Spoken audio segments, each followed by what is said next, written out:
Un segundo.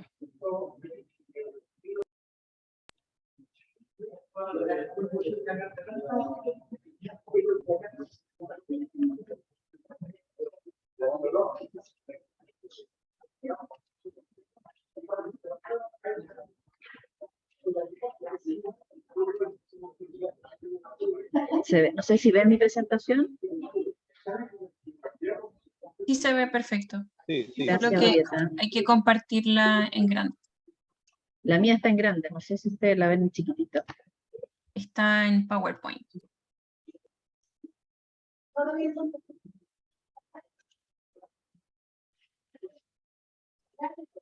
¿Y ahí? Ahí sí. Ok. Bueno, tal como lo informaba, ahora mi nombre es Jenny Pauné, yo trabajo en el Ministerio de Desarrollo Social y Familia y trabajamos con Orieta durante ya varios tiempos trabajando en esta metodología del índice de deterioro urbano y social, IDUS, que trabaja con el enfoque multicriterio a diferencia de otras metodologías que tenemos nosotros acá en el Sistema Nacional de Inversiones en Chile. Contarles un poco de historia. Esto parte con la observación de nuestra Dirección de Presupuesto del Ministerio de Hacienda en cuanto a cómo podemos evaluar proyectos que están especificados como una cartera de inversión, cosa que el Sistema Nacional de Inversiones no está acostumbrado. De ahí empezamos a trabajar de la mano con el Ministerio de Vivienda y Urbanismo, que se encarga de este programa, el programa Quiero mi barrio, y nos comenzamos a hacer varias preguntas, entre esas, ¿cómo quiero evaluar o cómo voy a evaluar iniciativas de inversión que se miran desde el punto de vista del territorio, más que de una inversión específica? ¿Cómo abordamos el tema de la decisión de los proyectos del programa Quiero mi barrio? ¿Cómo miramos la unidad de intervención que anotó un proyecto específico, como por ejemplo un colegio o una Denise, vialidad? disculpa. ¿Sí? Disculpa, que sabes que se escucha un poco cortado. Yo no sé si solo soy yo o todo el resto se escucha con el ruido de fondo. Sí, ¿Me se escucha? escucha Y cortado. Sí. Yo también. Y le pido, por favor, Reni, si puedes hablar un poco Más más lento. despacio. Sí, porque como se corta, entonces está difícil para entender su habla. Perfecto, sí, yo en general hablo muy rápido, así que voy a tratar de hablar más lento. Yo no sé si me escuchan mejor, porque tiene que ser un tema de más que del ruido ambiente, es de la señal que tenemos acá en el ministerio. se No sé. escucha gente hablando atrás. Ah, claro, es que yo como tengo los audífonos puestos, me escucho yo nomás. Sí, déjame ver. está mejor ahora. Gracias. Ok. Bueno, sigamos. ¿Cómo abordar entonces la toma de decisiones de este programa? Y en el fondo nos dimos cuenta que, considerando los métodos tradicionales como el análisis costo-beneficio y costo-eficiencia, no íbamos a poder valorar nunca lo que era la recuperación urbana y la vulnerabilidad social de los barrios. Y así nos pusimos a trabajar en conjunto con otro ministerio para definir finalmente que el objetivo de este trabajo, más que evaluar el proyecto, era disminuir el deterioro urbano y social de un barrio específico. Y ahí nace este índice, el índice de deterioro urbano y social, IDUS, que emplea esta herramienta multicriterio y que en el fondo toma decisiones a partir de una jerarquización analítica a través de la HP y a través de comparación entre pares, que entiendo por lo que me explicaba ahorita, esto ya ustedes lo han visto. ¿Cómo trabajamos o cómo empezamos a trabajar? El primer hito fue el año 2019, para que ustedes tomen en consideración el tiempo que llevamos en este proceso, y ahí se desarrolló todo lo que es el marco conceptual. ¿Qué íbamos a entender por deterioro urbano? ¿Qué íbamos a entender por deterioro social o vulnerabilidad social? ¿Cuáles iban a ser los indicadores que me iban a permitir finalmente medir estas definiciones? ¿Y de dónde íbamos a sacar, y esto es súper importante, las fuentes de información para generar los indicadores y así finalmente hacer la aplicación metodológica? Ese mismo año empezamos a trabajar en la métrica multicriterio y ahí nos apoyamos con un consultor externo que nos ayudó a establecer cuál era la escala, a pasar desde las escalas cualitativas que habíamos desarrollado internamente a estas escalas cuantitativas que me permiten finalmente, a través de los pesos de la variable, establecer cuál era el índice del deterioro urbano y social de un determinado barrio. Ese mismo año también empezamos con el proceso de la publicación de la metodología, que básicamente es un documento metodológico, pero además de algo súper importante, el manual de escala. Es decir, lo que me explica para cada indicador cómo voy a medir ese indicador en el barrio. Y además de ese proceso empezamos con el pilotaje, que esto es súper importante porque empezamos a medir si el modelo propuesto permitía representar las situaciones de los barrios que se elegían en el programa Quiero mi barrio. El 2020 empezamos con el pilotaje ya directamente en los barrios y se ajusta el modelo después de todo el pilotaje que hicimos en estos dos barrios iniciales, el 2019 y el 2020, nos damos cuenta que hay indicadores que o no funcionan o no están representando también la realidad y llegamos a un total de 47, pasamos a 45 indicadores que igual son hartos. Desarrollamos un software en Excel que nos va a permitir facilitar el proceso de cálculo para no tener que hacer este cálculo de manera manual, sino que a través de estas planillas que nos indiquen en qué situación se encuentra cada indicador y cuál es la situación total del barrio una vez que utilizamos el modelo multicriterio y pesamos las variables. El año entre el 2020 y el 2021 aplicamos la metodología en 100 barrios y empezamos con un proceso de capacitación que es súper importante porque nos permitió darnos cuenta además de las necesidades de capacitar en otros temas, no necesariamente en el tema multicriterio, sino que desarrollar algunas capacitaciones que tenían que ver en cómo íbamos a ser capaces de generar la información suficiente para alimentar estos indicadores que estábamos construyendo.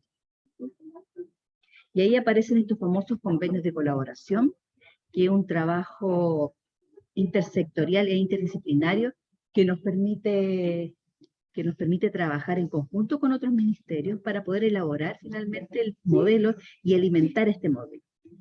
Así tenemos información, como ustedes pueden ver en la planilla, del Instituto Nacional de Estadística, del Ministerio de Desarrollo Social y Familia, de la Subsecretaría de Prevención del Delito y del Ministerio de Vivienda. Estos ministerios nos entregan información clave para poder alimentar cada uno de los indicadores que forman parte de nuestro modelo. Y aquí la importancia de esto es que más del 60% de la información es entregada por el mismo Ministerio de Vivienda y Urbanismo que desarrolla el programa en cada uno de los barrios. Es decir, tenemos un 60% más de información que proviene del mismo barrio, no de fuentes, podríamos decir de fuentes primarias y no secundarias. ¿Qué se quiere medir finalmente como un resumen de esta metodología? Queremos medir el deterioro urbano y social en barrios, medir el impacto que el programa genera a través de la medición de la recuperación urbana y social llamada RUS. El usuario objetivo es el formulador de este programa, el formulador del programa Quiero mi barrio. La escala de medición en algunos casos es barrial y en otros casos a nivel de manzana. La metodología que empleamos entonces, como les decía al comienzo, es multicriterio para el desarrollo de este índice compuesto. La frecuencia de actualización de los datos es anual, porque vamos, como, no sé si ustedes saben, pero este programa es un concurso anual, por tanto la calibración y la carga de datos también es anual. ¿Se puede medir el impacto? Sí, efectivamente, porque entramos al barrio, medimos la situación actual de ese barrio y después cuando salimos de la intervención completa podemos volver a medir las mismas variables para ver en qué situación nos encontramos. ¿Cuáles son los resultados esperados? Tener un índice que facilite la conformación de carteras de inversión del programa Quiero mi barrio y medir finalmente el impacto real del programa en la dirección de presupuesto, que es el que genera los recursos o entrega los recursos para poder invertirlos.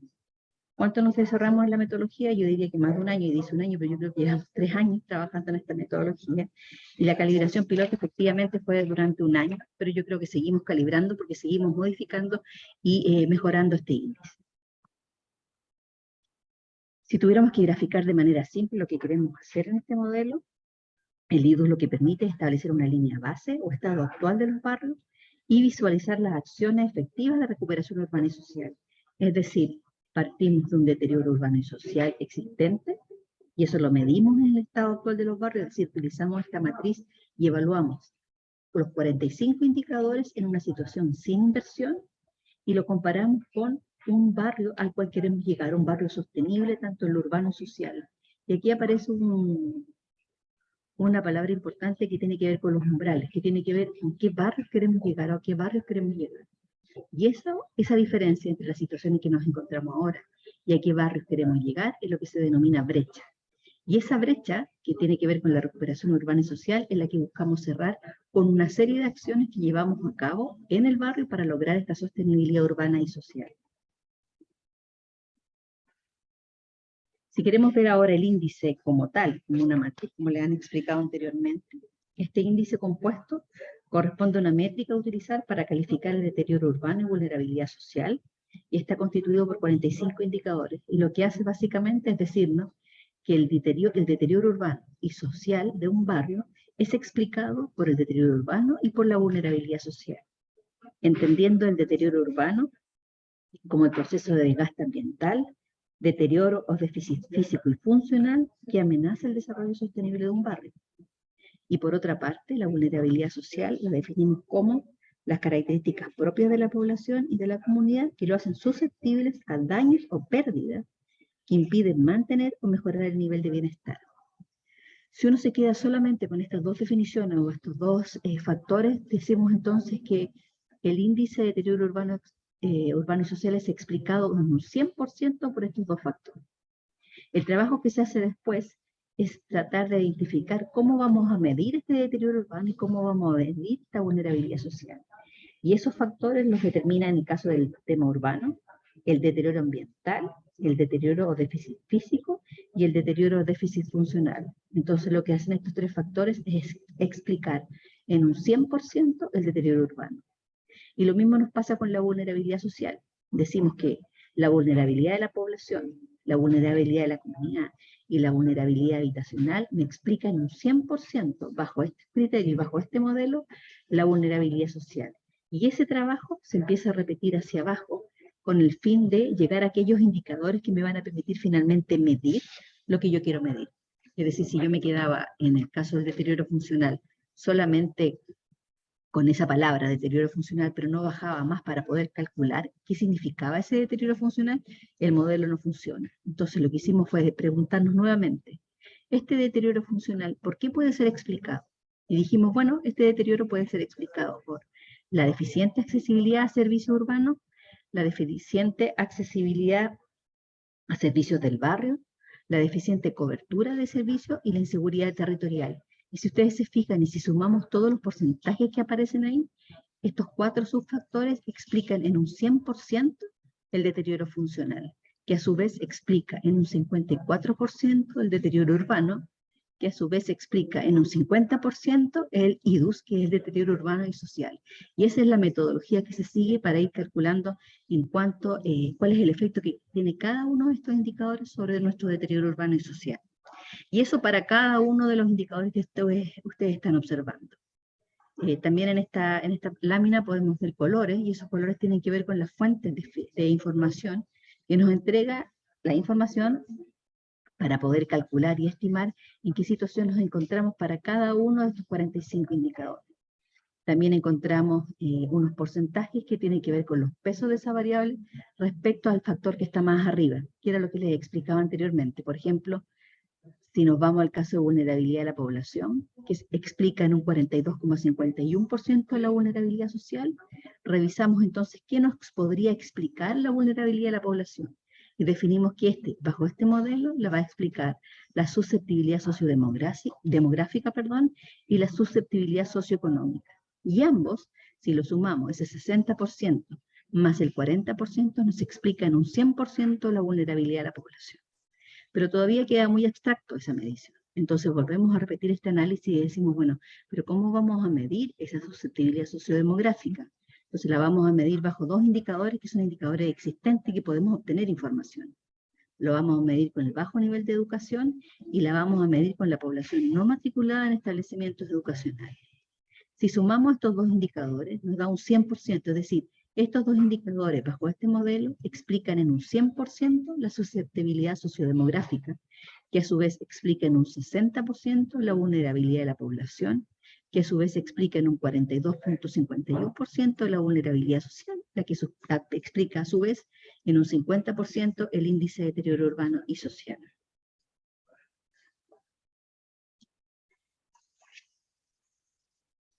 Yo les comentaba recién de los porcentajes y de los pesos. Bueno, esto es lo que tiene que ver con la regla de medida, es decir, cómo calculamos finalmente el IDUS. Y la medida finalmente hace referencia a la ponderación de cada variable con su factor estratégico y con la escala a la cual se encuentran. Estos 45 indicadores tienen sus pesos definidos, y esos pesos definidos, que eran los porcentajes que yo les explicaba, no son antojadizos, sino que fue trabajado a través de un equipo asesor técnico del índice de deterioro urbano y social. Entonces se hicieron muchas sesiones para poder llegar finalmente a determinar los pesos y establecer las prioridades de cada uno de sus indicadores. Entonces finalmente el IDUS lo que hace es medir el deterioro urbano y social, y por tanto a mayor IDUS, mayor deterioro urbano y social existe. Y la sumatoria de todos los pesos siempre suma 100, que eran los porcentajes que yo les repetí hace un rato atrás, y que me permitía finalmente explicar en un 100% el factor que está más arriba. La situación base del barrio, es decir, cómo yo voy a aplicar este proceso metodológico, se consiste en tomar esta matriz o este modelo y aplicarlo en el barrio. Es decir, para cada uno de los indicadores yo determino en qué situación me encuentro, y eso me va a permitir finalmente establecer cuál es el deterioro urbano y social del barrio sin que yo haya ingresado a él. ¿Y contra qué me comparo? Me comparo con este mismo modelo, pero pensando en que me encuentro sobre todos los umbrales técnicos, es decir, sobre los máximos niveles de tolerancia que tengo para cada uno de los indicadores. Y eso me permite finalmente calcular la brecha. Cada indicador, lo que yo les decía al principio, que cuando establecimos la metodología, también establecimos un manual de escala. Y este es el manual de escala en donde yo tengo los 45 indicadores desagregados y explicados uno a uno. Porque claro, si fueran pocos indicadores, yo creo que esto quizás no haría falta. Pero como estamos hablando de 45 indicadores, es importante tenerlos escritos para poder entender en qué situación me encuentro y para poder definir, por ejemplo, en la escala de valoración, si estoy en una situación alta, media, baja o sin exposición, dependiendo del indicador que me encuentre. En este manual de escala, ustedes van a encontrar un código de referencia, que tiene, en este caso dice código de U03, que tiene que ver con el deterioro urbano. También vamos a encontrar cuál es el objetivo del indicador, es decir, qué se quiere medir. Vamos a encontrar sus niveles de valoración y su descripción. Y el concepto de cada indicador fue trabajado nuevamente con este equipo asesor. Si bien nosotros establecimos internamente cuáles eran esos indicadores o cómo queríamos medirlos, tanto las escalas como las definiciones internas también fueron trabajados con este equipo asesor. Y las fuentes de información son súper importantes porque es el requisito que nos permite finalmente alimentar el IDUS. Entonces, en cada uno de estos indicadores vamos a encontrar el código, el objetivo, el nivel de valoración, la descripción, la fuente de información, el indicador propiamente tal y la fórmula de este indicador. Además de saber si estamos hablando de una escala de indicador de barrio o una escala de indicador de manzana. Ustedes también pueden observar ahí que tenemos en el caso del nivel de valoración el umbral. Y el umbral tenía que ver con lo que les explicaba anteriormente, que es el máximo nivel de tolerancia que estoy dispuesta a aceptar o estoy dispuesto a aceptar para este indicador específico. Entonces lo que uno hace en la práctica es tomar este indicador, por ejemplo, el indicador de exposición al ruido, que pesa un 19.19% en nuestro modelo, y revisar en qué situación me encuentro en el barrio, en este momento, en la situación base. Supongamos que me encuentro en una situación media. ¿Qué significa situación media? Significa que entre el 20 y el 40% o más de las respuestas de la encuesta de percepción del programa consideran que el barrio presenta condiciones de ruido en la noche que menoscaban su calidad de vida. Entonces, la situación sin intervención, yo estoy en una escala de medio, que llevada a escala cuantitativa significa un 0.2253. ¿Contra qué me comparo para saber si hay brecha? Contra el umbral, es decir, ¿a qué quiero llegar? Y a qué quiero llegar significa que quiero llegar que menos del 20% de las respuestas de la encuesta de percepción del programa presenten una condición de ruido en la noche. Y esa diferencia es lo que nosotros consideramos como brecha. Entonces, cuando yo me comparo la situación actual versus esa situación futura, que en este caso es bajo, y eso se asocia al umbral, y esa diferencia es lo que yo identifico como brecha. Lo mismo para los indicadores de vulnerabilidad social, y ahí aparece nuevamente el nombre del indicador, el código, el objetivo, el nivel de valoración, el umbral técnico, la descripción, la fuente de información, el indicador y la fórmula del indicador, además de la fuente de información, como yo les decía anteriormente.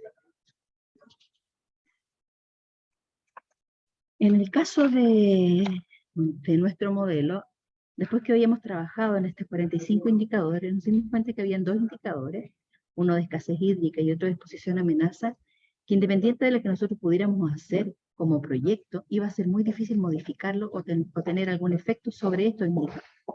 Y eso nos llevó a determinar que podríamos encontrarnos con 4 tipos de barrios.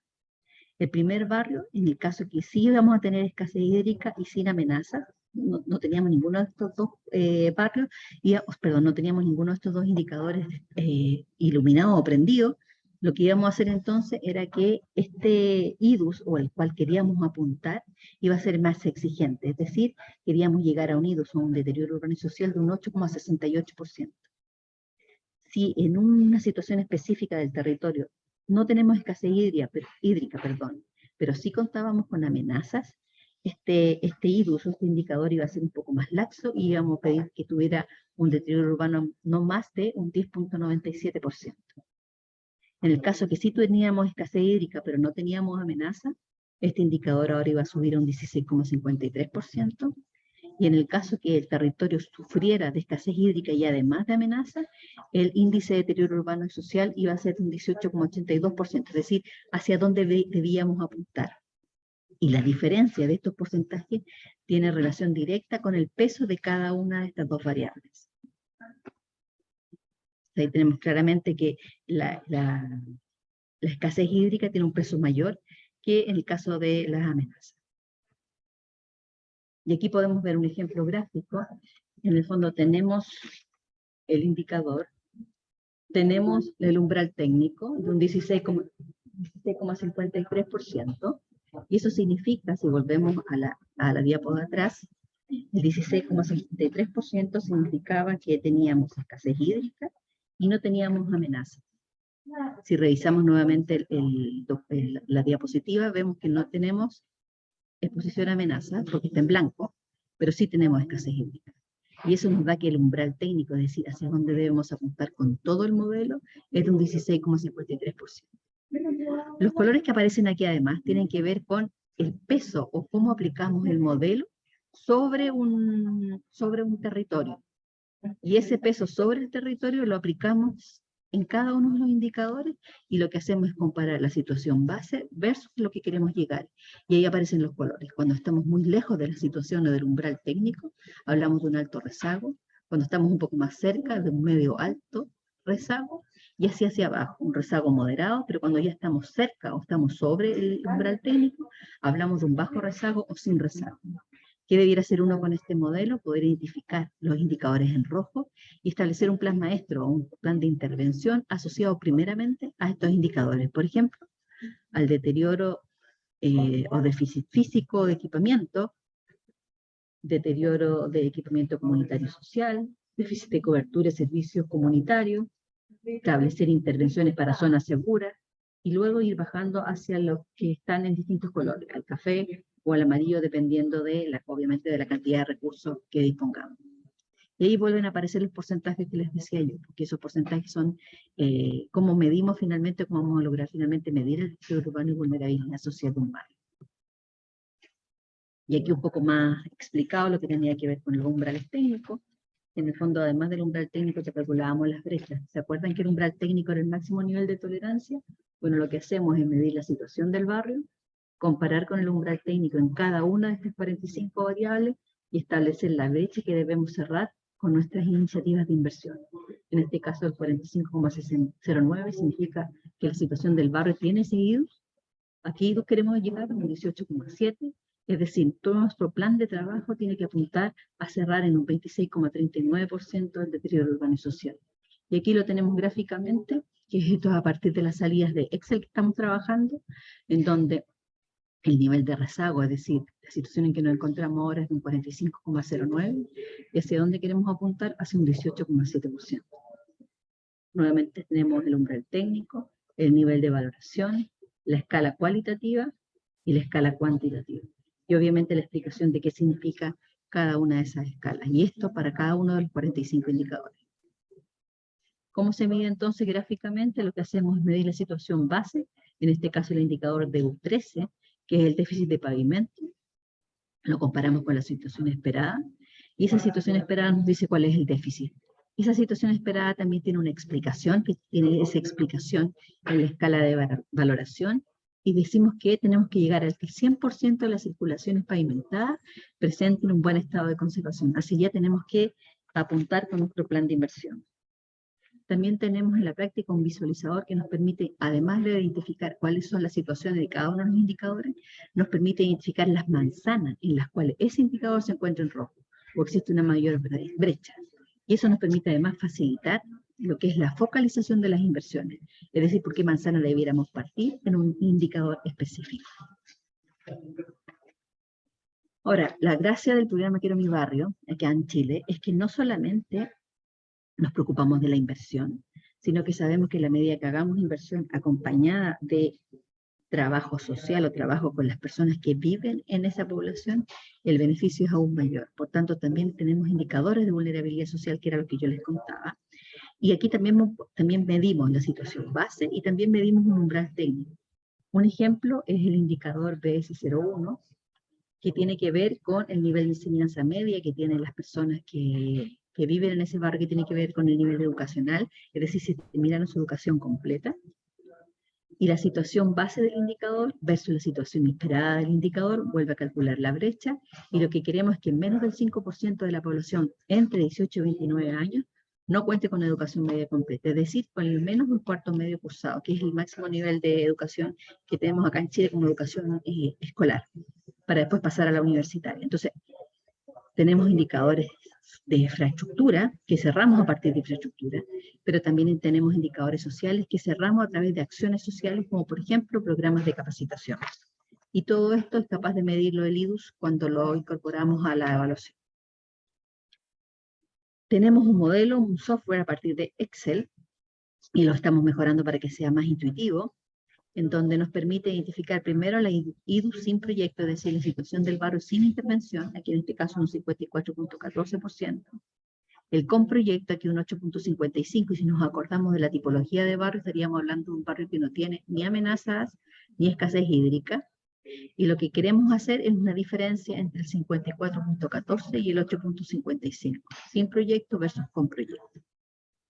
¿Cómo funciona esta matriz o cómo funciona este modelo? Yo puedo identificar primero el indicador en el cual yo quiero pegarlo, en el cual yo quiero modificar, y definir iniciativas de inversión que me permitan modificar este indicador. Una vez que decido qué iniciativa de inversión quiero hacer, lo que me corresponde después es trabajar y identificar sobre qué indicadores finalmente voy a generar una diferencia. Si uno se quedara con la visión de un proyecto específico, independiente de la situación que genera en el territorio, efectivamente podríamos elegir, por ejemplo, si hablamos de un proyecto de un espacio público, solo indicadores que tuvieran que ver con el espacio público. Pero lo que queremos aquí es identificar este espacio público en términos de infraestructura, pero además también pueden tener una serie de beneficios sociales que no lo estaríamos capturando si solamente viéramos la evaluación de la infraestructura. Y aquí uno lo que hace es poder ir seleccionando el indicador al cual quiere, el factor, y después los indicadores que quiere ir desarrollando en cada uno de los proyectos. Por ejemplo, este factor de deterioro ambiental tiene todos estos indicadores, y yo puedo ir seleccionando, pinchando cada uno de los cuadritos que ustedes ven aquí al lado, y pueden determinar, por ejemplo, porcentaje de entrevistados que perciben mala calidad del aire o mal olor en el ambiente. El indicador base, es decir, la situación actual es de un 40%. ¿Cuál es el indicador esperado? Supongamos que yo quiero llegar a un 0%, y ingreso del 0%. Y así voy eligiendo el indicador que yo creo, en el fondo, y además justifico que mi proyecto va a golpear o va a modificar, y voy modificando lo que yo tengo a lo que yo quiero llegar. Y esto finalmente es lo que me permite hacer el cálculo, como les decía, la brecha entre el indicador base versus la situación esperada. Básicamente, entonces, lo que tenemos como esquema de trabajo es la situación base del barrio. Tenemos que cargamos los datos del IDU y tienen que ver con la situación actual, es decir, yo mido mi matriz de deterioro urbano y social en el barrio para cada uno de los 45 indicadores, reviso ese estado de indicadores, reviso los resultados del dashboard, que en el fondo son las distintas salidas que me entrega el modelo, y finalmente hago un reporte de esa situación base. Es decir, ¿se acuerdan esta imagen que tenía en distintos colores? Bueno, ese es el reporte de situación base. Eso me dice cómo estoy, comparándome obviamente con la brecha, con la situación a la cual quiero llegar, este barrio óptimo. Y la situación del barrio esperado, bueno, ¿qué es lo que me hace? En la primera parte, en esta parte naranjita, yo identifiqué la situación del barrio, me comparo con lo que tengo ahora, hacia dónde quiero llegar y veo las brechas.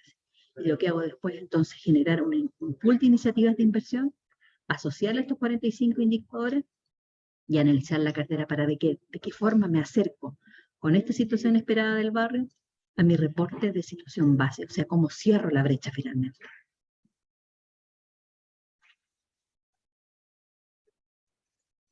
Analizada las brechas, entonces, como les decía, identifico qué acciones me permiten generar y recuperar, hacer la recuperación urbana y social en el barrio, contemplando aquí no solamente el IDU, sino que una serie de herramientas adicionales que tiene el programa Quiero mi barrio, que me permite identificar cuáles son las potencialidades y cuáles son las deficiencias que tiene mi barrio, tanto en términos de infraestructura como social, y a través del análisis de los factores terminales, los que veíamos de distintos colores, poder establecer cuáles son las brechas y con eso poder establecer un plan de inversiones que me permita finalmente reducir en lo que más se pueda, es decir, aquí estamos esperando poder llegar a los barrios con esta visión 2030 a partir del umbral técnico que habíamos definido. Ahora, ese umbral técnico lo definió el mismo Ministerio de Vivienda y Urbanismo a través de la experiencia y la aplicación en distintos barrios de las intervenciones que habíamos hecho anteriormente.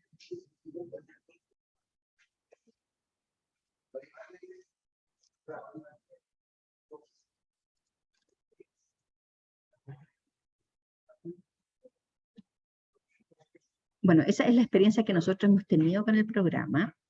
Ha sido un proceso largo, todavía, y Orieta también me puede ayudar, todavía estamos trabajando en identificar varios indicadores y algunas modificaciones de estos indicadores que me permiten llegar con más facilidad a calcular finalmente el índice de deterioro urbano y social, porque es una metodología que no habíamos usado y que estamos recién intentando usar con otros ministerios y subiéndolos al carro para que sea un proceso acompañado, no sea un proceso solamente del que inventó en el fondo la metodología, sino que sea un proceso en que tanto los formuladores como los mismos vecinos del barrio tengan la visión de que esto es en beneficio en el fondo de todos los individuos que participan en el proceso.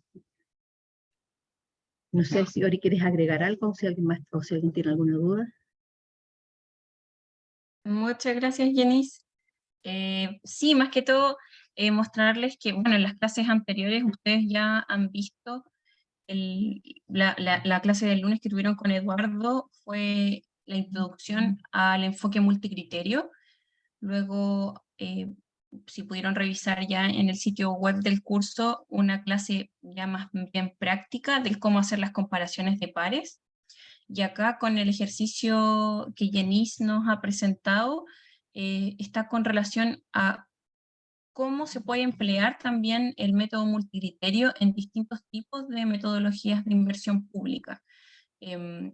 Nosotros específicamente en Chile lo hemos ocupado en la etapa de formulación de los proyectos, creando índices que ayudan a levantar información del territorio, levantando problemáticas, y se puede extrapolar también a lo que es el índice de riesgo de desastres. Eso es lo que vamos a ver en las próximas semanas, y también la idea es que el plan de acción de ustedes venga compuesto con alguna propuesta de algún modelo multicriterio, ya sea ojalá orientado a riesgo de desastres, porque este curso está orientado a eso, y que puedan levantar y puedan ver que en el fondo estos índices se pueden construir con distintos tipos de información. Lo importante es ver y validar la información, la que se tiene, para crear también estos componentes y subcomponentes, y también las escalas. Así que si es que tienen consultas al respecto. Hola, ¿puedo preguntar? Por supuesto. Bueno, primero me gustaría felicitar a Reinice por su brillante presentación, muy interesante, algo muy complejo, pero es una metodología seguramente con resultados muy interesantes. Entonces, la primera cosa es una solicitud, si usted podría disponibilizar la presentación para nosotros, porque hay muchas cosas que están ahí que me gustaría ver con más tranquilidad. Y después le quería preguntar dos cosas acerca de la participación de la población, si en esta metodología hay una previsión, por ejemplo, de escuchar a la gente que vive en las manzanas, por ejemplo, o si en algún de estos indicadores ya están ahí contemplados. Y la otra cosa es si usted podría hablar un poco más acerca del concepto de la brecha que estás utilizando en esta metodología, en esta investigación. Son estas cosas. Muchas gracias y perdón por mi portuñol. No te preocupes, y perdón por mi español también, si nos pedimos disculpas a los dos. A ver, en el tema de la participación ciudadana, este programa, el programa Quiero mi barrio, es un programa que se caracteriza por mucha participación. Participación en todo el proceso de diagnóstico, con los vecinos, con las personas que viven en ese barrio, incluso ellos crean un CBD, un comité, en los que hay representantes de cada una de las manzanas del barrio para trabajar en conjunto y para poder establecer cuáles son los problemas que tiene este barrio. Pero no solo se quedan en el diagnóstico, sino que ellos también trabajan en cómo ellos determinan o cómo ellos ven que es posible generar distintas iniciativas de inversión que permitan resolver los problemas o tomar las oportunidades que uno puede ver en un barrio. Eso es el proceso de formulación independiente del modelo multicriterio. Ellos trabajan así. Entonces, lo difícil era poder mantener eso en el proceso de evaluación, porque uno podría aplicar esta matriz en una oficina sin preguntarle a nadie y obtendríamos resultados. Lo que se ideó primero fue hacer esta matriz, se hizo internamente, con muchos participantes que tenemos universidades, tenemos incluso universidades extranjeras, tenemos distintos ministerios que participaron, pero lo que quisimos hacer después es que este mismo modelo, con los mismos indicadores, sin modificarlo, fuera pesado en los barrios, por la gente que vive en los barrios. Esos porcentajes que yo les nombraba, que explicaba en un 30%, el 50% del tanto, bueno, esos porcentajes en una escala fueron trabajados con la comunidad para que ellos pesaran y viéramos efectivamente si estábamos alineados, porque esos pesos que dimos nosotros tenían que ver con una mirada estratégica a nivel nacional, más que una mirada específica a nivel particular de un barrio. Y ahí tuvimos algunas diferencias que podrían ser recogidas perfectamente estableciendo esta aplicación metodológica en cada uno de los barrios en que el programa interviene. El tema es que los costos son más altos que los beneficios, porque los costos de aplicar esta metodología en cada uno de los barrios es muy alta, porque significa que tenemos que tener expertise profesional en cada uno de los barrios, y eso es muy complejo. Pero por otro lado, hacer esas mediciones o esa escala en cada uno de los barrios no nos permite comparar barrios, porque vamos a tener barrios con escalas distintas, con métricas distintas. Y lo que queríamos hacer era poder comparar los barrios para ver de qué manera avanzamos, con una visión no barrial, sino con una visión barrial nacional al año 2030. Entonces, está la aplicación metodológica, se puede hacer barrio a barrio, pero uno debería quizás aplicarlo cuando son menos intervenciones, cuando son intervenciones más específicas. Pero en la medida que sean tantas intervenciones donde además los recursos no son tantos, nos quedamos con esta identificación ya de un barrio nacional, tipo nacional, con pesos nacionales. Pero ahorita he estado trabajando con la gente del Ministerio de Vivienda de tal forma de poder prender y apagar indicadores, dependiendo de las características, dependiendo de lo que yo quiera medir. Y cuando prendo y apago indicadores, la matriz o los pesos de la matriz se redistribuyen y puedo identificar, por ejemplo, si en un barrio X el tema de seguridad no era relevante, yo puedo dejarlo en 0 y redistribuir la ponderación de los indicadores y calcular el deterioro urbano, pero sin tener en consideración el tema de seguridad. No sé si eso responde a la primera pregunta. Sí, muy bien. Muchas gracias. Está perfecto. Y la segunda pregunta no me acuerdo cuál era. Acerca de la palabra la brecha, porque bueno, en Buenos Aires tiene otro significado. Ya. Entonces quería saber en Chile y en Santiago y cuál sería el significado de la brecha en su investigación, por favor. Tiene que ver con la diferencia. Es la diferencia. La brecha es, tengo una situación 1, quiero llegar a una situación 2. La diferencia que hay entre estos dos es lo que yo denomino brecha. Y para poder cerrarla, lo que yo necesito en este caso son acciones físicas y sociales. Es decir, la persona, no sé, así bien gráfica, la persona está triste y quiere ser feliz, ¿Qué hago para que lleguemos de la tristeza a la felicidad? Quizás no una felicidad absoluta, y ahí tiene que ver con el umbral, es decir, me voy a quedar tranquilo si la persona es 80% feliz, no 100% feliz. Esa es la definición un poco así como bien amplia de lo que identifico como brecha, es decir, la diferencia entre lo que yo estoy y lo que yo quiero. Eso es una diferencia, y esa diferencia es la que denominamos brecha. ¿Cómo la establecemos? A través de definir un umbral, es decir, a dónde yo quiero llegar, porque yo podría quererlo todo, pero ahí viene el problema económico en el fondo, de la teoría económica. Entonces decidimos, no, efectivamente no lo podemos tener todo, digamos hasta dónde podemos ser, hasta dónde es aceptable.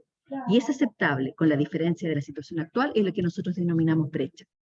Yo no sé qué significa brecha en Brasil, quizás significa otra cosa, pero hacia eso apuntaba. Da susto de repente hablar porque uno no sabe cómo se puede entender en otros lados, pero eso es lo que entendemos como brecha, como la diferencia. Muy bien, muchas gracias, muy interesante. ¿Y aplicaste esto para todo el país o solamente en la ciudad de Santiago? Todas las ciudades Todo el del país. El bien. programa Quiero mi barrio se aplica a todo el país. Es un concurso. La gente, los barrios concursan a este fondo público y sobre esos barrios uno ejerce esta metodología. Estamos hablando de 200 barrios a nivel nacional, por ejemplo, en un año. Pero son radios censales los datos. ¿Perdón? Los datos están por los censos, es Sí, por tenemos, radios censales. exacto, tenemos información a partir del censo, tenemos información a partir del registro social de hogares, que es una metodología interna que tiene nuestro ministerio, el Ministerio de Desarrollo Social y Familia. Tenemos información estadística, ahí tenemos el INE que tiene que ver con los censos, y tenemos información de la Subsecretaría de Prevención del Delito, que lleva información de carácter anual y yo diría mensual. Bien. Que yo trabajo en el Instituto Brasileño de Geografía y Estadística y justo ahora estamos haciendo nuestro censo en Brasil. ¿Y cuál es el último censo que usaste en esta investigación de Chile? 2017, El si no me año. equivoco. Muy 2017. bien. Bueno, gracias. Sí. Muy interesante. Felicitaciones, gracias. Ahí hay que felicitar a la Arieta también, a ella. Arieta, claro. Sí, ella Perdón. es la mente brillante que está detrás de todo esto. Un gusto conocerlos. Igual. Natacha parece que tiene la mano levantada. Hola, hola, buenos días. Saludos desde Panamá. Una consultita en referencia al tema de la brecha. Em, Nosotros aquí en Panamá manejamos bastantes áreas comarcal con personas indígenas, pueblos indígenas. Y muchos de esos pueblos, bueno, muchos no, ellos tienen sus propias leyes y sus propias maneras y reglamentos internos como comarca. Hay ocasiones en los que ellos se han opuesto a proyectos que impactan en su calidad de vida, como por ejemplo una potabilizadora o una carretera, y se oponen por sus creencias autóctonas, por su cultura, por el tema de los impactos ambientales o por el tema que se tenga que deforestar para hacer esa construcción. Y en ese sentido, ¿cómo enmarcaría el tema de la brecha? Porque sí queremos mejorar la calidad de vida, pero es el mismo pueblo el cual se opone, por decirlo así, a puntualmente, o por poner un ejemplo, una potabilizadora que me incide en calidad de vida porque es salud. Estoy tomando agua, debo mejorar la salud de mi población. Entonces, ¿cómo se manejaría en ese escenario? Natacha, este modelo se aplica sobre los barrios y el proceso diagnóstico, que es el proceso previo al modelo en sí, recoge todas esas observaciones. Por eso le decía yo a la persona que recién, a Nason, que recién comentó, yo podría haber aplicado esta metodología desde mi escritorio, pero la gracia más que del modelo, la gracia del programa Quiero mi barrio es que hace toda esta aplicación en el territorio con las mismas personas. Entonces ahí uno recoge todas estas observaciones y por tanto propone iniciativas de inversión que no atenten contra los mismos beneficios, contra las mismas personas que habitan en ese territorio. Pero paralelo a esto nosotros tenemos una serie de normativas y leyes que en el caso de territorios que son pertenecientes a territorios indígenas hay que cumplir. Entonces, independiente de esta metodología, hay todo un marco normativo que regula el proceso de inversión. Si uno debiera en cada una de estas acciones tener ese proceso normativo considerado, como la variable de género, por ejemplo. Si bien no aparece en el modelo de manera específica, la variable de género cruza el modelo completo cuando yo identifico las problemáticas y además identifico las iniciativas de inversión. Ahora, esta metodología no la hemos aplicado todavía en todos los barrios o en todas las regiones y vamos a ir recogiendo, me imagino yo, diferentes dificultades, formas de mejorar o de ser más específico en algunos indicadores, por ejemplo, dependiendo de la región, que es un poco lo que yo le explicaba a Nason, que uno ahora va a poder prender y apagar indicadores dependiendo de la situación que quiere evaluar. Ahí, Jenis, quizás puedo complementar también Sí, con dale. otras experiencias. Tuvimos una experiencia también con multicriterio con el Ministerio de Obras Públicas, donde se creó un índice que tenía el componente de riesgo por rechazo de pueblos originarios o pueblos indígenas. Y eso ya conlleva también mayor participación u otro tipo de cosas que uno puede hacer en el marco del proyecto, pero se puede incorporar como una variable incluso dentro de algún modelo de riesgo. Todo depende de la problemática que quieras levantar. Si lo puedes levantar a nivel de proyecto, como también a nivel de marco, por ejemplo, como el programa Quiero mi barrio, que es pensando en todas las problemáticas que quiere levantar el programa.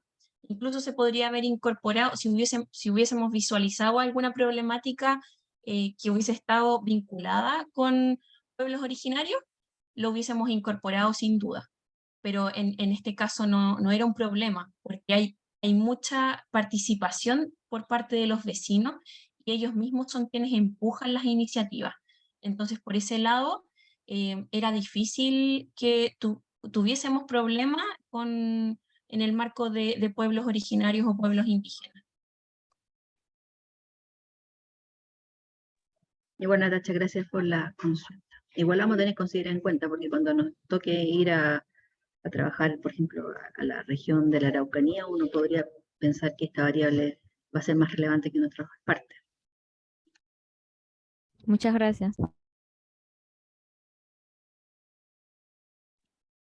Bueno, agradecer la invitación. Les deseo suerte en el curso. No sé cuánto llevan ya, pero suerte y mucho trabajo para todos.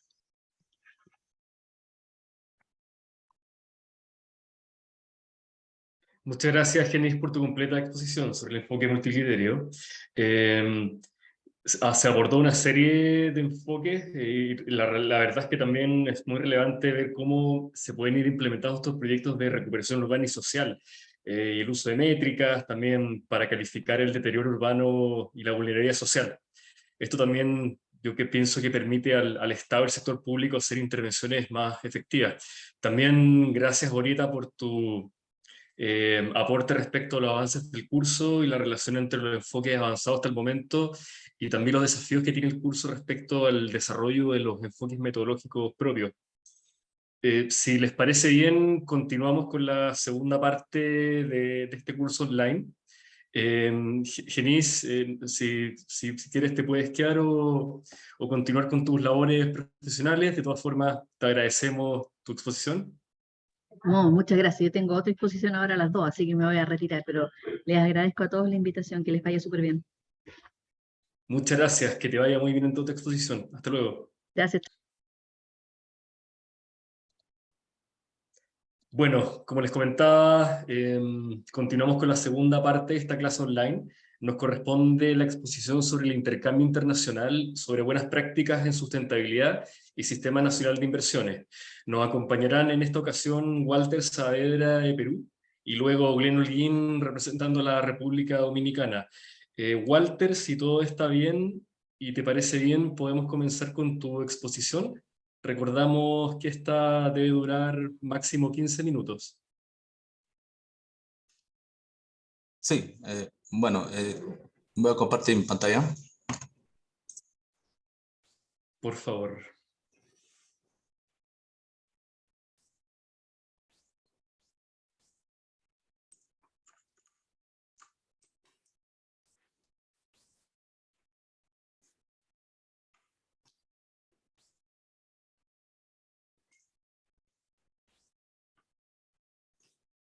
Ya, ¿me confirman si se logra ver la presentación? ¿Se ve bien, Walter? Dos pantallas, Walter. Sí, lo único que quizás ahí tienes que apretar en configuración de visualización el cambio de pantalla. Eso, cambiar pantalla. Ahora sí. Ahora sí, ¿no? Bueno, en primer lugar, saludo a todos colegas, también a la Cooperación Chilena de Desarrollo, al Ministerio de Relaciones Exteriores, a YAICA, ¿no? Y a todos los involucrados que están dentro, ¿no? De fomentar este tema de becas, los cuales es muy importante para poder fortalecernos en la capacidad, ¿no? De recursos humanos. Bueno, el tema que me toca exponer hoy es enfocado al tema de riesgos, incertidumbres y nivel de complejidad de un proyecto de inversión. Y para ello he hecho unas diapositivas haciendo énfasis al sistema de inversiones que actualmente está vigente acá en Perú, y a la vez también tomar una parte ¿no? de lo que es el proceso, ¿no? De la idea y la formulación y evaluación de un proyecto enfocado, ¿no? A lo que viene a ser la evaluación multicriterio. Bueno, como parte histórica, quisiera hacer referencia, ¿no? De que el Sistema Nacional de Inversión Pública data de los años 2001, ¿no? Aquella vez se creó con la ley 27293, ¿no? Implementado desde el gobierno central, y en el 2002, recién a través de la ley de bases descentralizadas, ¿no? Por los gobiernos regionales, se aplica, ¿no? Hacer este sistema administrativo del Estado, manejarlo como un instrumento para que se puedan realizar los proyectos de inversión, ¿no? Por el lapso de tiempo ha habido muchas modificaciones y cambios en tema del reglamento, y llegó a un punto que en el 2016 hubo toda una reforma, ya se cambió el SNIP y cambió al nuevo sistema que hoy está vigente, que es la ley del INVIERTE-P, ¿no? En ello, como se puede especificar acá en esta gráfica, también igual, o sea, ha habido lecciones aprendidas del año 2016 a la fecha, ¿no? En la cual se ve que ha habido varios decretos legislativos, reglamentos, documentos, como caso de la directiva, ¿no? Que en el año 2019 ya aplicaron estas directivas, ¿no? Tanto para las unidades formuladoras, unidades ejecutoras, ¿no? El rol que les toma a ello para formular proyectos, ¿no? Enmarcados a lo que es inversión pública. Actualmente se viene ya realizando incluso lo que es la disposición del BIM, ¿no? Desde el año 2021. Tengo entendido que ya Chile está un poco más avanzado que nosotros, y de las cuales a nosotros como gobierno regional estamos inclusive entrando, ¿no? A ese proceso también para poder establecer que los proyectos de inversión tengan este enfoque también, ¿no? A lo que llamamos el enfoque de proyectos, ¿no? Enlazados al BIM. El beneficio que ha tenido con respecto a este cambio del INVIERTE-P ha sido que se vuelve menos burocrático, las inversiones son muy rápidas, y como ejemplo, por decir, ¿no? Yo veo en este caso en el gobierno regional de Huánuco lo que son las inversiones referidas al tema del sector salud. Y les pongo ejemplo de ello porque se da el caso, ¿no? Por decir, en un proyecto desde que nace, ¿no? Desde la idea, la formulación hasta la ejecución, ¿no? Toma mucho tiempo. Entonces, posiblemente hasta 8, 10, 12 años, la cual no ha sido muy productivo, ¿no? Y ha sido muy criticado, en este caso, el Sistema Nacional de Inversión Pública, por las cuales, con este sistema de INVIERTE-P se ha vuelto un poco más flexible, se podría decir, más dinámica, ¿no? Y más rápida, ¿no? De las cuales estas inversiones generan, pues, mayor fluidez, ¿no? Los gobernadores también igual, ¿no? Tanto los gobiernos regionales, los gobiernos locales, se encuentran pues un proceso bastante más simplificado, y ayuda, ¿no? A que estos criterios se uniformicen y se estandaricen, ¿no? Bueno, esto ha sido parte de un proceso, y también, como voy a comentar, también está pasando por un tema de lecciones aprendidas, y está habiendo algunas modificatorias, pero son modificaciones que son complementarias, se podría decir, ¿no? Al proceso, ¿no? Que se viene realizando a través del INVIERTE-P. Dentro del sistema de programación multianual tenemos bien diferenciado, ¿no? Lo que es el gobierno central, regional, local, ¿no? La DGPMI, que viene a ser el ente rector, la otra autoridad, en este caso, que saca las partes normativas, ¿no? El INVIERTE-P, tenemos al órgano resolutivo, ¿no? Empezando los ministerios, gobiernos regionales, gobiernos locales, en este caso los alcaldes, vienen a ser los que representan en este caso el órgano resolutivo, las OPMIs de cada oficina, ¿no? Las unidades formuladoras y las unidades ejecutoras de inversiones, ¿no? Entonces, esto está escalado según, ¿no? El rango, ¿no? De intervención, ¿no? Sea central, regional o local. Como se muestra en la figura, el InvierTP ha simplificado un proceso por ejemplo, el tema lo que es la programación, donde parte lo que es la idea de un proyecto. Entonces acá se establecen reglas en la cual se verifica, ¿no? Lo que llamamos el cierre de brechas. Los sectores vienen trabajando, en este caso con los OPMIs, para poder verificar qué proyectos son de mayor importancia, tienen mayor efecto, y por lo cual tienen un orden de prioridad, se puede decir, ¿no? De prelación, ¿no? ¿Quiénes van primero, segundo, qué sectores son más importantes? Y esto en conjuntamente con los sectores, ¿no? Posterior a eso, pasa a la segunda fase, que es la formulación y evaluación. Y aquí había pues un cuello de botella. En el Sistema Nacional Invierte SNIP trataba de que la formulación la hacía la UEF y la evaluación la hacía la OPI. Entonces, había muchos criterios, a veces se perdía mucho tiempo, y a la cual, digamos, estando en la etapa de preinversión, se generaba pues muchos cuestionamientos. En este caso, con el IBTP ya prácticamente la formulación y evaluación solamente lo hace en este caso la unidad formuladora. Pasa a la fase 3, que es la ejecución del proyecto, donde se elabora el expediente, ¿no? Llamamos también el estudio definitivo. Y la cuarta fase ya es cuando se entrega, en este caso ya a la entidad prestadora de servicio o al sector, ¿no? En este caso la inversión, para que pueda ser operada o puede ser, digamos, entrar a la fase de mantenimiento, ¿no? Y luego vuelve a dar el ciclo, ¿no? De inversión para ver, ¿no?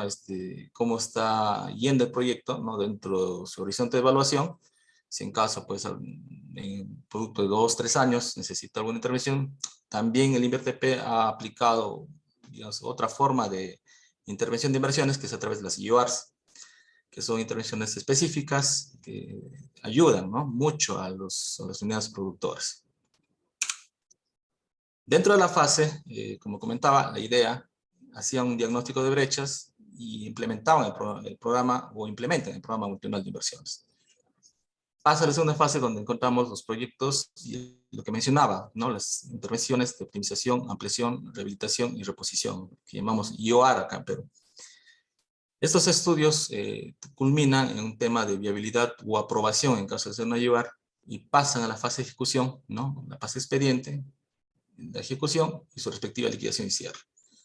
Posterior a eso, la transferencia y culmina en el ciclo de la operación y mantenimiento, ¿no? Por cada sector o cada unidad, en este caso, ¿no? Entidad prestadora del servicio, que recepciona, ¿no? Llamamos la infraestructura, el equipamiento y también la carga de recursos humanos. Y es un ciclo, ¿no? Se retroalimenta, ¿no? Viendo, ¿no? Desde el enfoque del cierre de brechas. Para quizás en otros países quisiera especificar un poco, ¿no? Qué es una IOR, a diferencia de lo que es un proyecto. Una IOR es un tema puntual, ¿no?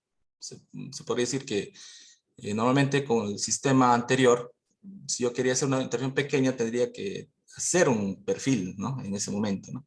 Pero en este caso me posibilita hacer una ficha bastante simple para hacer la intervención más rápida y que tiene, pues, en este caso un proceso no mayor a un año, ¿no? Entonces, para poder hacer alguna modificación o compra de un equipamiento que se encuentra, pues, ya dado de baja o hacer una reposición, ¿no? Me da varias facultades, ¿no? Pero enfocado a un tema de inversiones, ¿no? Esto no es un gasto capital, un gasto que le llaman otros gastos corrientes, ¿no? Entre las diferencias del proyecto y una IOR, el proyecto de inversión se enfoca, ¿no? A un tema más integral, ¿no? El otro es un poco más, se puede decir, específico, ¿no? El proyecto de inversión llega a una viabilidad, el otro llega a una aprobación. El proyecto de inversión, en este caso, está enfocado, puede enfocarse, ¿no? Donde no existe unidad productora, o sea, por si no existe, por decir, un colegio, no existe, por decir, para la creación de una posta, entonces hago un proyecto de inversión. Pero una IOR no podría ser donde no existe, en este caso, una UP, ¿no? Una unidad productora. Entonces esa es una de las cosas que lo tiene claro, ¿no? El INVIERTP, de no hacer intervenciones donde no hay. Ahora, también la vigencia, ¿no? En cuanto, digas, el proyecto de inversión tenemos 3 años, una IOR es 1 año, ¿no? Y como vuelvo a repetir, en proyecto de inversión trata de intervenciones que son casi de mediano o largo plazo. En cambio, lo que es una IOR es una intervención que se puede decir rápida y se puede enfocarse en un tema de emergencia, ¿no? Y aquí quería entrar un poco más al tema, ¿no? Con respecto a los criterios para determinar la clasificación del nivel de complejidad de los proyectos de inversión. Si bien es cierto, el INVIERTP nos ha habilitado una forma de trabajo más rápida, pero también nos clasifica, ¿no? Viendo en este caso, si yo tengo un proyecto de inversión de baja, mediana o alta complejidad, ¿cuáles serían los criterios para yo poder hacer un término de referencia o realizar el trabajo de campo que se hace antes, ¿no? De la formulación? Entonces, hay un criterio que es por el tema de los montos, ¿no? Si vemos en la parte baja, ¿no? La magnitud de monto de inversión, ¿no? Podemos encontrar que menos de 15.000 UITs tenemos montos bajos, que podría hacerse un proyecto de baja complejidad. Los montos medios, ¿no? Que va a estar entre 15.000 UITs a 407.000 UITs. Y pasado los montos de 407.000 UITs, ya pasa a ser un tema de alta complejidad. Pero a ello también hay un versus, ¿no? Que también se hace con respecto a los riesgos. Hay, ¿no? El riesgo bajo, el riesgo medio y el riesgo alto, ¿no? Que esto está muy relacionado a un test, ¿no? A un tema de evaluación que se realiza a través del anexo 10 para verificar, ¿no? Que estos proyectos culminen, ¿no? Una intervención más efectiva, ¿no? Con respecto a este test, nos hacemos un cuestionamiento de 13 preguntas, ¿ya? En este caso lo he enfocado a un tema de salud, poniendo un ejemplo por ser una posta. La primera pregunta me dice, ¿no? Lo siguiente, ¿no? ¿Qué tipo de fuentes informativas requiere el proyecto para estimación de demanda efectiva? En este caso, por decir, tendría que tener información de primera fuente. Entonces, información de campo. Entonces, voy dando los puntos, ¿no? Ahora, estos puntos están de manera, se puede decir, de acuerdo a la valoración, ¿no? Tenemos un punto 1 y el otro punto 0, ¿no? De manera cualitativa, nada más.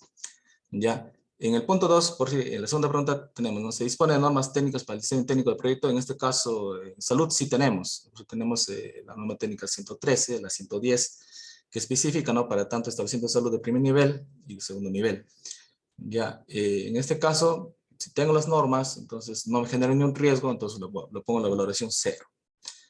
La tercera pregunta me dice, ¿no? ¿Cuál es la naturaleza de intervención del proyecto? ¿No? Es creación, recuperación, ampliación, mejoramiento. En este caso, le pongo el ejemplo, que es una unidad productora que existe, entonces simplemente voy a ampliar la cartera o voy a aumentar la categoría de la capacidad resolutiva, entonces será de ampliación y mejoramiento, ¿no? En este caso solamente tiene puntos 0.5. ¿Cuál es el tipo de unidad productora a intervenir? Esta es una productora no lineal, ¿no? Por referirse a un tema de edificación o infraestructura, entonces no tiene mucha complejidad.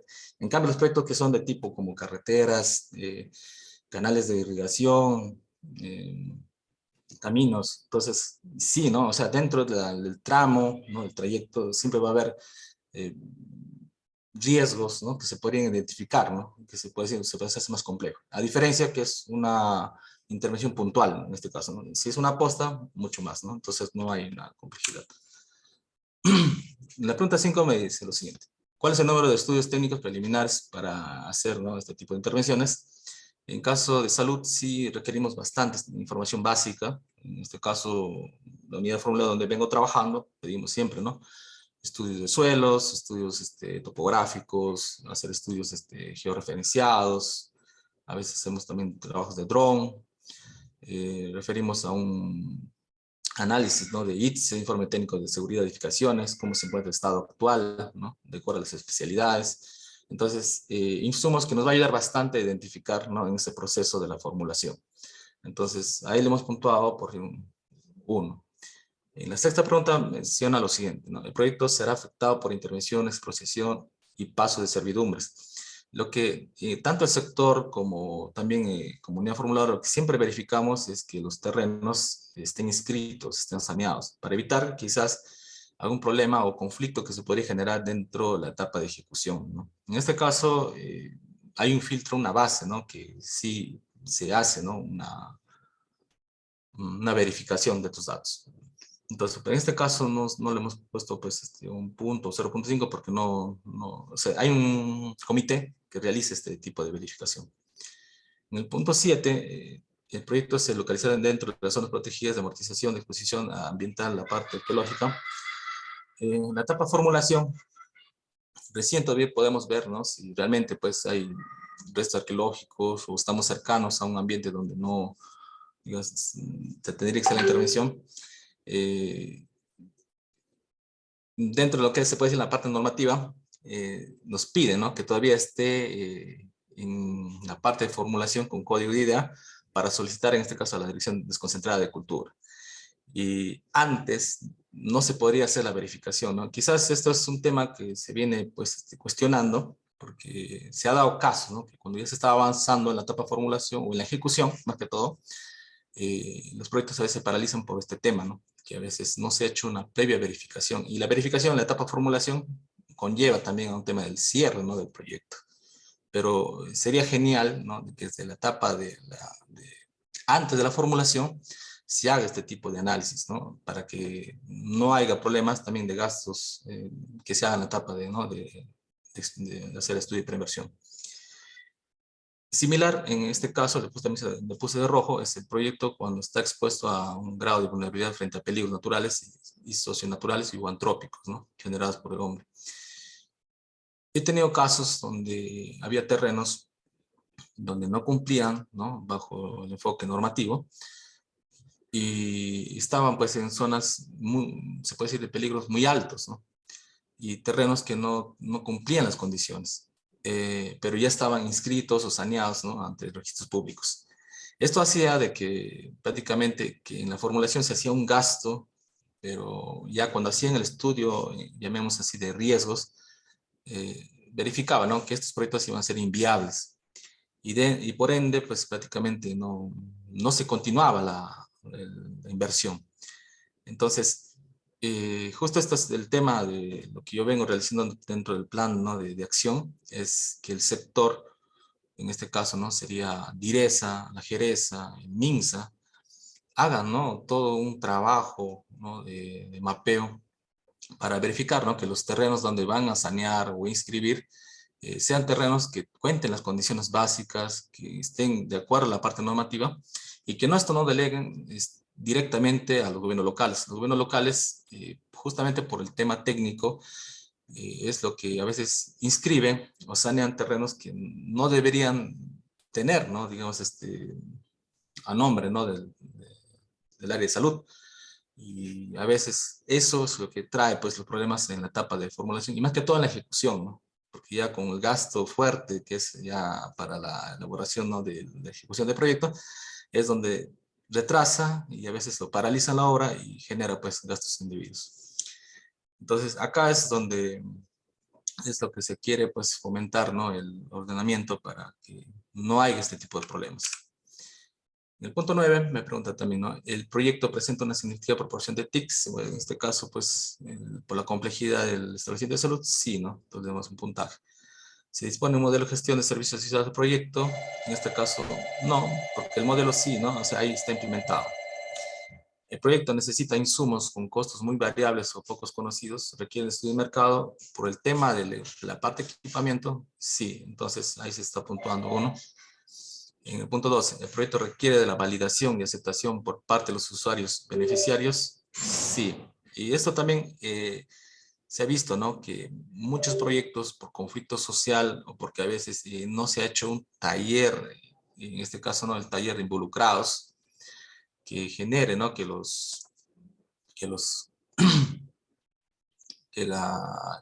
la misma población sea parte de este proyecto, hace, ¿no? De que lamentablemente estos proyectos caigan, no tengan pues su ciclo, ¿no? En la etapa de inversión. Y en la pregunta 13, ¿no? El horizonte de evaluación de proyectos supera los 10 años. Normalmente en caso de salud estamos concebiendo, ¿no? Que esto tenga pues un horizonte de evaluación casi de 12 a 15 años, ¿no? Entonces se puede decir que sí. Haciendo un resultado de la sumatoria de los puntajes, por si me llega un 6.5, ¿no? Dentro de esta tabla de clasificación, se puede ver, ¿no?, que estamos dentro del rango de riesgo medio, ¿no? Y en ello quería justo enfocar a que todo lo que hemos visto a este tipo de clasificación está de manera cualitativa, ¿no? Pero viendo ya la clase que hizo pues el doctor, ¿no?, anterior y la expositora, es necesario, ¿no?, que estos instrumentos se apliquen a una evaluación multicriterio y que genere pues datos, indicadores, variables, valorización, métricas que nos ayuden, ¿no?, a identificar de manera correcta para hacer que las inversiones tengan mayor efectividad, ¿no? Ahora, dentro de todo este proceso, me imagino que tiene, ¿no?, su complejidad, ¿no? Pero es, como dice, bueno, veo que es práctico, ¿no?, toda la información que se está brindando, y por ende, pues yo creo que es necesario, ¿no?, aplicar esta metodología para elaborar, ¿no?, en este caso los términos de referencia, ¿no?, que viene a ser un insumo para yo poder, en este punto, poder hacer, ¿no?, que me va, Dios, a hacer el estudio, el consultor, tenga, ¿no?, todos los datos necesarios, sabiendo los riesgos que existen y también exponerle, ¿no?, en este caso, la complejidad que podría darse, ¿no? Según la puntuación, llega, ¿no?, que viene a ser una ficha técnica estándar, ¿no? Si hubiese sido quizás un riesgo bajo, hubiese sido una ficha técnica simplificada nada más, ¿no?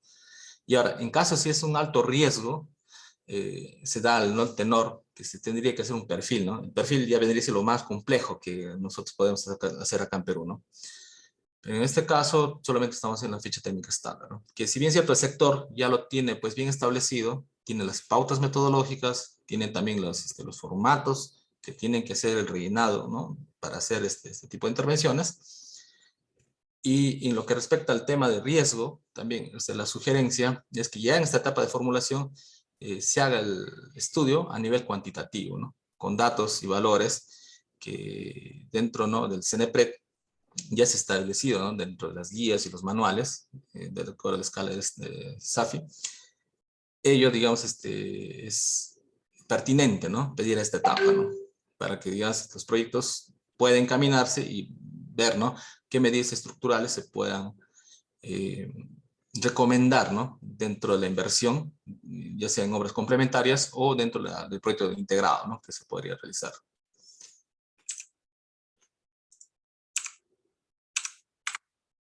Bueno, ese es mi aporte de mi parte, colegas.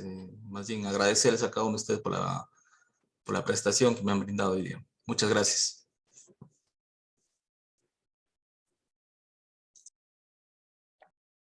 Gracias a ti, Walter, por tu presentación. No sé si alguno de los pasantes quisiera hacer algún comentario sobre la presentación de Walter en torno al Sistema Nacional de Inversión allá en Perú. ¿Algún comentario, observación?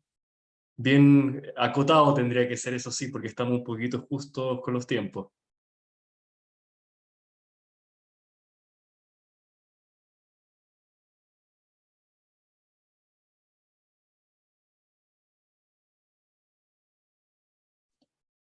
Bueno, parece que estamos bien. Nuevamente, muchas gracias, Walter. A continuación, le corresponde a Glenn Holguín, de la República Dominicana, presentar su exposición sobre buenas prácticas en sustentabilidad. Glenn, ¿estarás por ahí para comenzar? Buenos días a todos, ya buenas tardes. Vamos a compartir con ustedes brevemente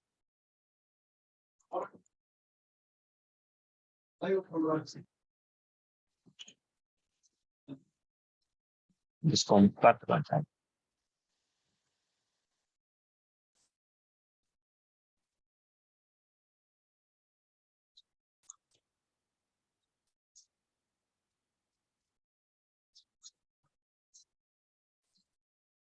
¿Pueden ver perfecto el material?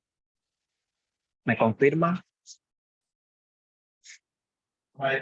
Muy bien, encantado de saludarles en este día. Vamos a realizar los avances, los retos y oportunidades para la integración de reducción de riesgo de desastre, la gestión del cambio climático con el Sistema Nacional de Inversión Pública, SNIP de la República Dominicana.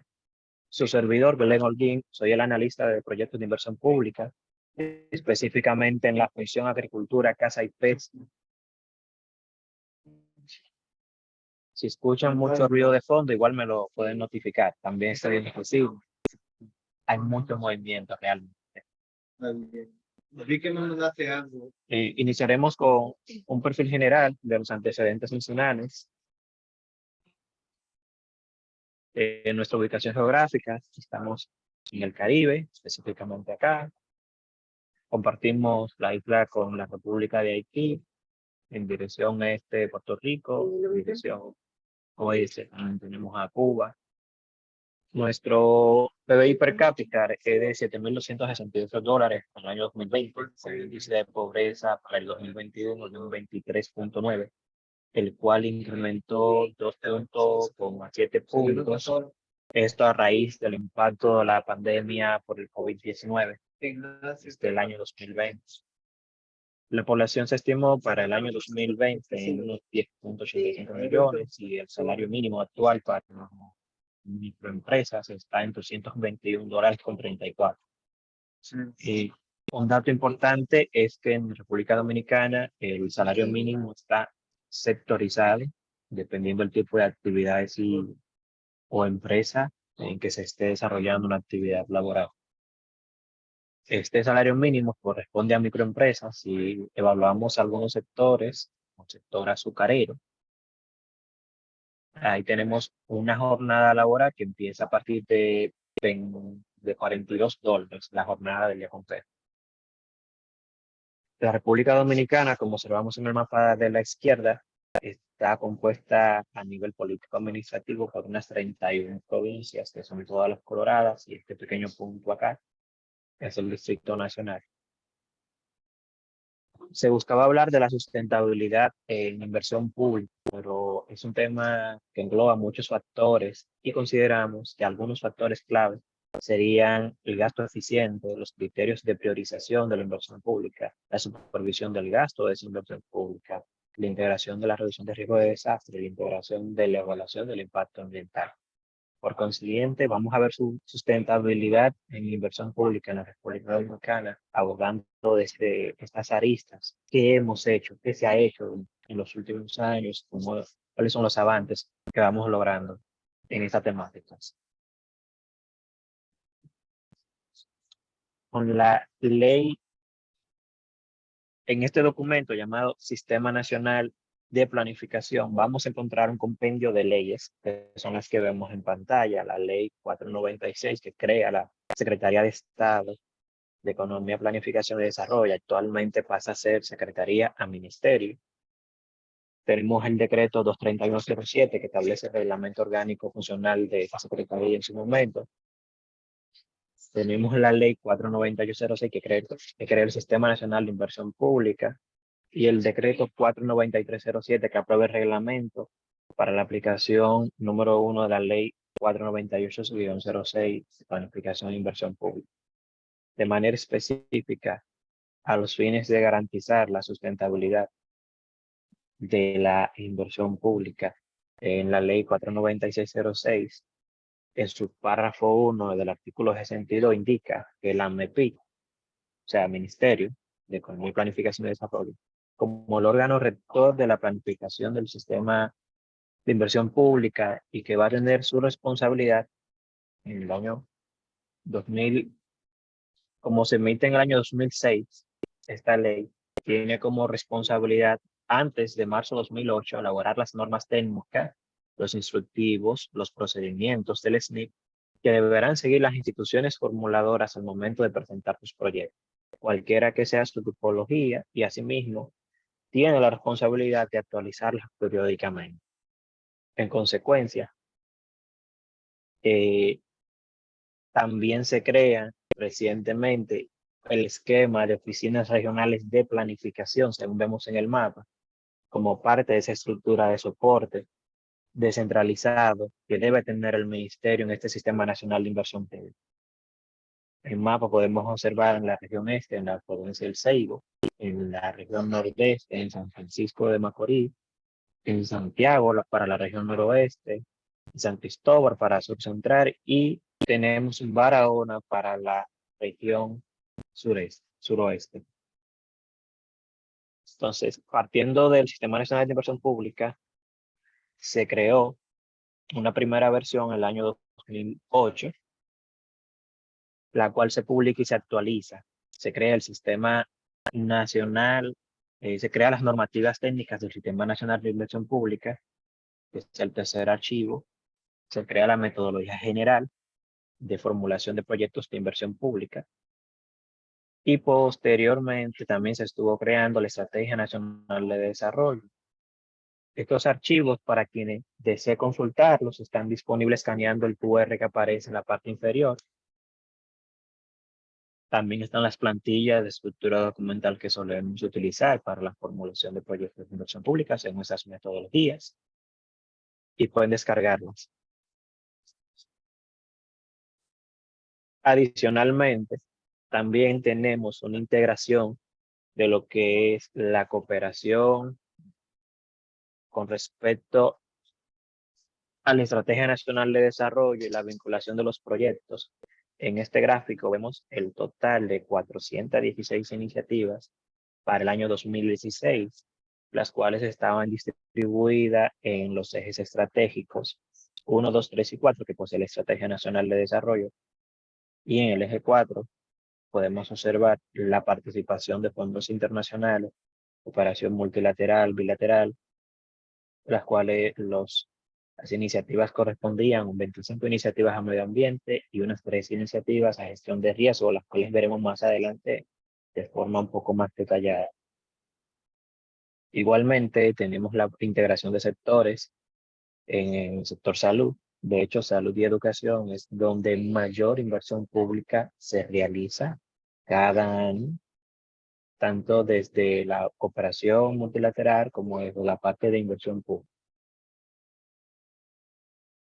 En el año 2012 se incluyeron en las normas técnicas, en las normas metodológicas del análisis de riesgo de desastre. Esta pequeña tabla en la parte inferior es una de las referencias de la guía metodológica para identificación de las amenazas, ya sea con consultas internas de información existente o consultas directas a la población. Posteriormente, en el año 2016, en un esfuerzo conjunto, se crea el Plan Nacional de Adaptación para el Cambio Climático, con la PNUD, Ministerio de Medio Ambiente, GEF y participación del Gobierno Central, que conlleva a un lapso de tiempo de planificación del 2015 al 2030, en consecución con la Estrategia Nacional de Desarrollo y los Objetivos de Desarrollo Sostenible. Luego, en el año 2017, se hace la inclusión de la evaluación de impacto ambiental según los requerimientos de la Ley 6400, que es la Ley de Medio Ambiente.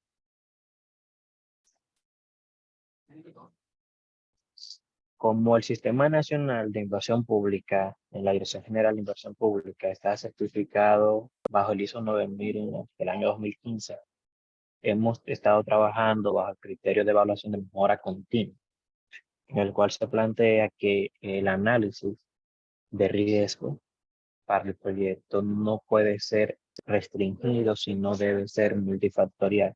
En este caso, en la tabla en pantalla, es algo que he estado trabajando de manera particular, en el cual se establecen las amenazas en base a una clasificación de categorías a la izquierda y tipologías a la derecha.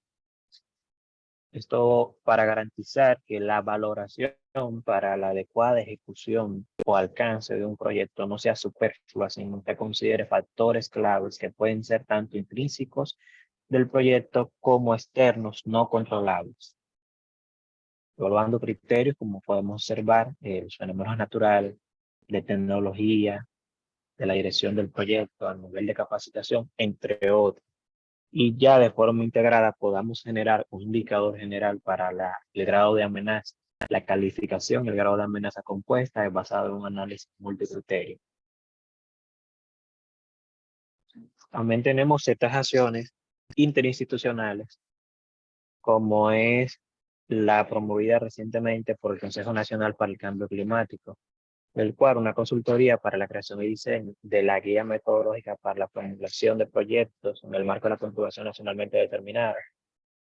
De forma específica, a la Dirección de Inversión Pública se nos remite un documento en el cual se plantean las oportunidades de mejora a incorporar las normas técnicas y guía metodológica para la formulación de proyectos de inversión pública, la temática de reducción de riesgos de desastre.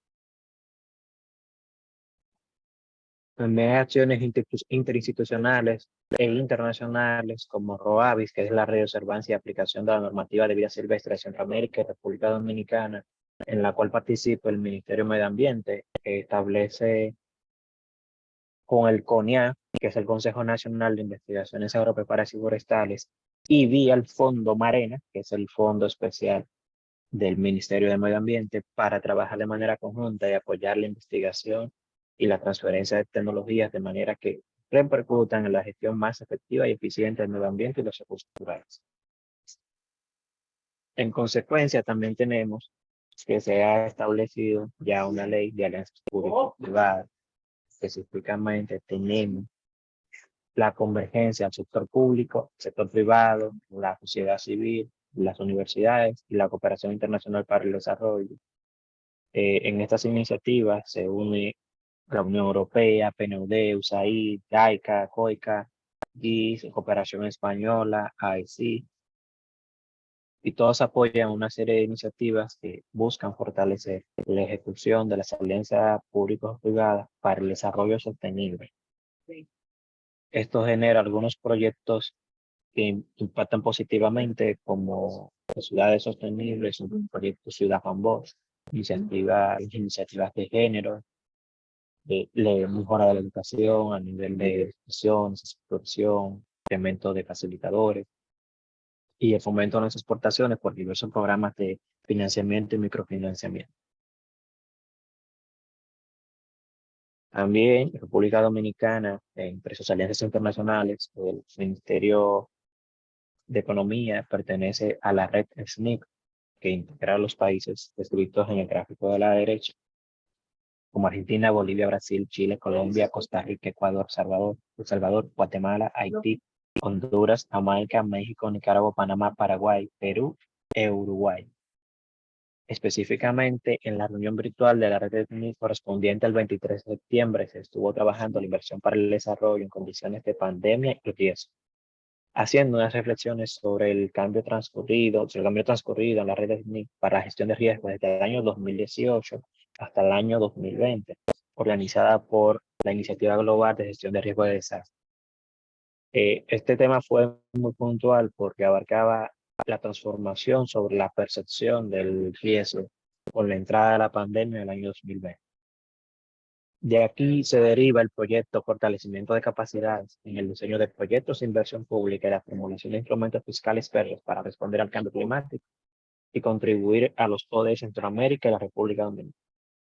Por lo que la República Dominicana, a nivel de instituciones, ya sea vinculadas directamente a inversión pública o clientes de inversión pública, han participado activamente. Evaluando el panorama desde un aspecto más amplio, los retos principales residen parcialmente en el riesgo político de cada 4 años sobre la permanencia de personal especializado en gestión pública en las diversas instituciones se componen de Estado. Cuando tenemos personal cualificado, una transición del poder, esto genera un atraso en muchas iniciativas de inversión pública, en la oportuna gestión de nuevos proyectos de inversión. No existe ninguna protección legal para el personal que trabaja en la formulación de proyectos de inversión pública. Solamente la política de carrera administrativa, en la cual ya hay procedimientos y demás concursos por igualmente restringida. También tenemos el tema de la interacción entre la agenda política y la agenda de la inversión pública debidamente planificada. Esto imposibilita una adecuada continuidad de la inversión pública. Por eso hay cierto estancamiento de proyectos y muchos proyectos, solo 20 proyectos, pero hay 10 proyectos que tienen 5 años de atraso en base a su programación inicial. Vamos a ver, pues, tiene mucho que ver con que al ser presidencialistas, países en vía de desarrollo, pues señor presidente, quiero una casa, quiero una calle, queremos una escuela. Nos vemos entonces condicionados a que una agenda presidencial te condicione la agenda de la inversión pública. Otro reto que tenemos es la falta de coordinación interinstitucional para desarrollar y regir un sistema de monitoreo, control y respuesta de riesgo de desastre. La curva de aprendizaje y adopción de nuevas actualizaciones metodológicas es larga y justamente se requiere orientación sectorial para mejorar la cooperación que hacen estas instituciones. Es de fomentar la integración de estas políticas de reducción de riesgo de desastre en los proyectos de inversión pública. Es tremendo. No obstante, una de nuestras debilidades, que no la menciono, pero es justamente por la ubicación, el centro del Caribe, la temporada ciclónica que siempre se manifiesta. Esa ubicación y la exposición natural a esos fenómenos naturales ayuda a la mejora constante sobre la evaluación de las medidas de reducción de riesgo de desastres sobre la marcha todos los años. Para el desarrollo de una organización que evalúe criterios de sustentabilidad en la inversión en relación con la adaptación del cambio climático es otra oportunidad de mejora clave que identificar. Porque no existe tal organización. Hay que desarrollar, crearla desde cero, integrando a todos los involucrados. También el interés del sector privado por medio de alianzas público-privadas para el desarrollo en diversos proyectos del sector de energía, inmobiliario, zona franca, representa grandes oportunidades de mejora. Una oportunidad clave es generar indicadores de los organismos ejecutores y vincular la asignación presupuestaria al indicador de ejecución de la inversión pública. Si eres buen ejecutor, tienes un presupuesto. Si eres mal ejecutor, ¿por qué hay que darte tanto presupuesto? Eso forza a mejorar la eficiencia institucional en cualquier sector, a ejecutar de manera adecuada la inversión.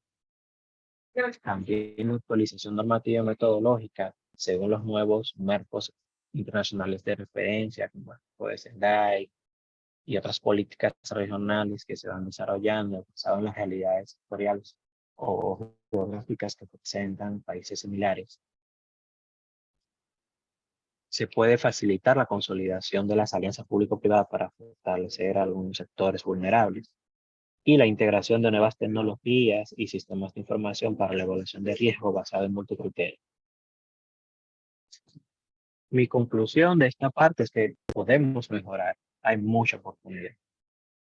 Como estamos cortos de tiempo, esta ha sido mi intervención por el día de hoy. ¿Hay alguna pregunta?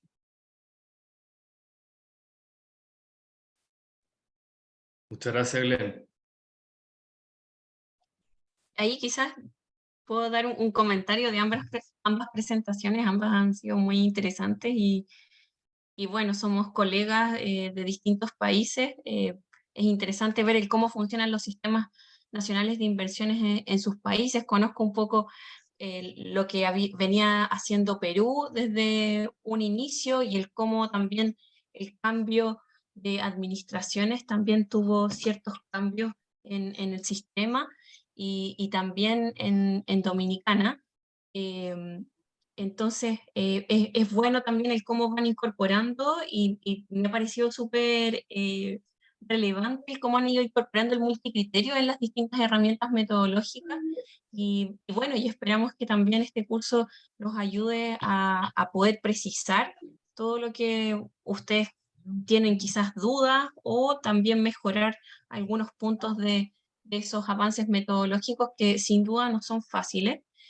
Y bueno, también los invitamos a seguir con este curso. Es bien intenso, pero ahí Nicolás está súper atento a todas las consultas que puedan surgir. Y bueno, doy también la palabra a otros participantes, pues si tienen dudas del funcionamiento de los sistemas nacionales de inversiones y los desafíos que tengan.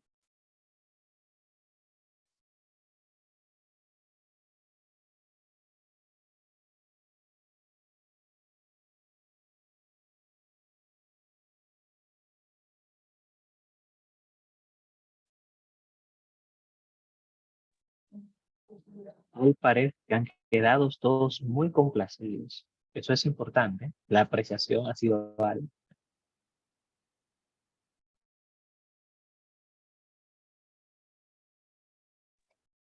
Fueron muy claras las presentaciones, así que muchas gracias.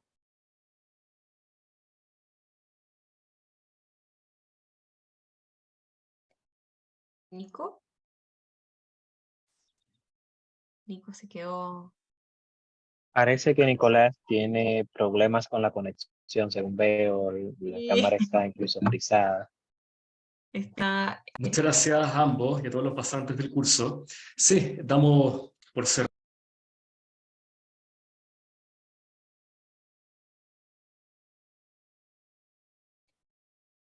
Nico, te habías quedado pegado. Si puedes comenzar de nuevo con tu cierre, por favor.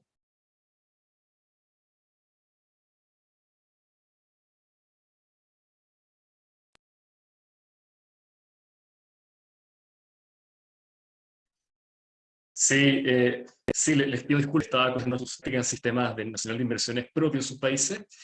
Estamos cerrando la sesión de hoy. Nos vemos el próximo martes. Tenemos la clase magistral número 3. Así que lo esperamos con muchas ansias. Que esté muy bien, buen fin de semana. Nos cuenta cualquier cosa que surja. Hasta luego. Nos vemos. Gracias.